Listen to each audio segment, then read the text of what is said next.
জুলাই আন্দোলনের বীর যোদ্ধা ও আত্মোৎসর্গকারী শহীদদের গভীর শ্রদ্ধাভরে স্মরণ করেছে বগুড়ার সোনাতলা উপজেলা প্রশাসন।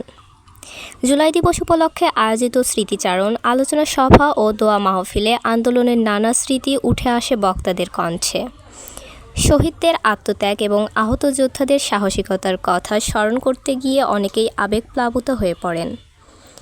বৃহস্পতিবার ১৬ জুলাই সকাল ১০টায় উপজেলা পরিষদ সভাকক্ষে অনুষ্ঠিত এ অনুষ্ঠানে সভাপতিত্ব করেন উপজেলা নির্বাহী কর্মকর্তা স্বীকৃতি প্রামাণিক। না করলেও কোনো সমস্যা নেই, আপনি আপনার মতো করে আপনার কথাগুলো আমাদেরকে বলতে পারেন। আমরা আজকে সবাই একত্রিত হয়েছি আপনাদের কথাগুলো শোনার জন্য। কেউ যদি বলতে চান জুলাই যোদ্ধা বা জুলাই তাদের কোনো যোদ্ধা হিসেবে আর কে এখানে আছেন আমাদের। আলোচনা সভায় বক্তব্য দেন উপজেলা কৃষি কর্মকর্তা সোহরাব হোসেন, সোনাতলা থানার সেকেন্ড অফিসার গৌতম সাহা, উপজেলা মুক্তিযোদ্ধা কমিটির আহ্বায়ক বীর মুক্তিযোদ্ধা শাহাজুল ইসলাম গাজী। কালুঘাট থেকে স্বাধীনতা বিপ্লবে দেশ আজকে স্বাধীনতা দেশে বাংলাদেশ আমি ওনাদের রুহের মাগফিরাত কামনা করি। পৌর বিএনপির সাধারণ সম্পাদক শরীফুল ইসলাম খান, সাংগঠনিক সম্পাদক রাজ্জাকুল ইসলাম।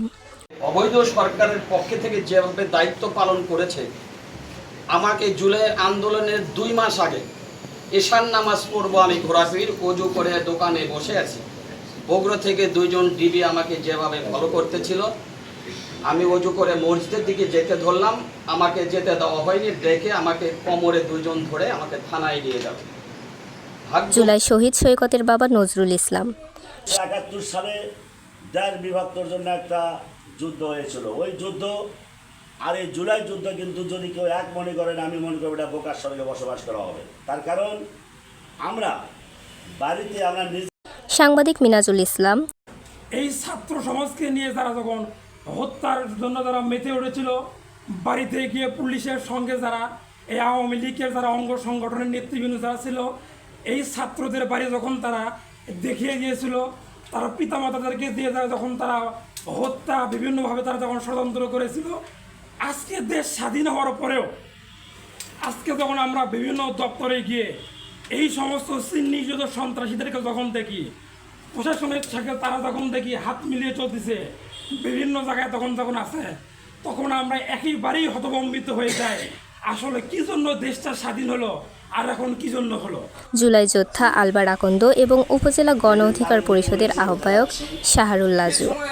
এই ফিসির সরকার যেভাবে অত্যাচার করেছে তাদের উপরে, মাঝে মধ্যে আমাকে তুলে নিয়ে গেছে, প্রশাসন থেকে হুমকি দামকি দেওয়া হয়েছে। আমার একটা ছোট ব্যবসা ছিল, সেখানে মাঝে মধ্যে আমাকে তালা মেরে পালাতে হয়েছে।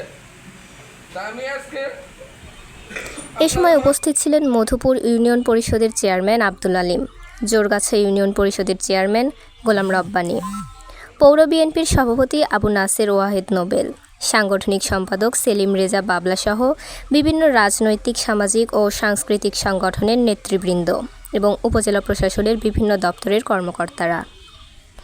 বক্তারা 16 জুলাই থেকে 36 জুলাই পর্যন্ত সংগঠিত বিভিন্ন ঘটনার স্মৃতিচারণ করেন। তারা বলেন, জুলাই আন্দোলনে যারা জীবন উৎসর্গ করেছেন তাদের আত্মত্যাগ যাতে চিরদিন গভীর শ্রদ্ধার সঙ্গে স্মরণ করবে। কর্তৃপক্ষ তাদেরকে ন্যূনতম চিকিৎসাটা পর্যন্ত দেয় নাই, উপরন্ত ওখানে আবার আক্রমণের শিকার হয়েছিল, সেখানে পুলিশ অ্যারেস্ট করতে এসেছে। তারপরে পিছনের দরজা দিয়ে কোনো রকমে পালিয়ে তারা কলোনিতে অস্ত্র পাচার করে তার শরীর থেকে গুলিগুলা বের করা হয়। সেখানে পুলিশ আবার অ্যারেস্ট করতে যাওয়ার কারণে সেই দিন দুঃখের বিষয় যে প্রেসক্রিপশন করে নিব ডাক্তারের কাছে থেকে, আমরা সেই সময় সুযোগটুকু পর্যন্ত পাইনি। একই সঙ্গে আহত যোদ্ধাদের সাহস, ত্যাগ ও সংগ্রামের কথাও কৃতজ্ঞতার সঙ্গে তুলে ধরা হয়।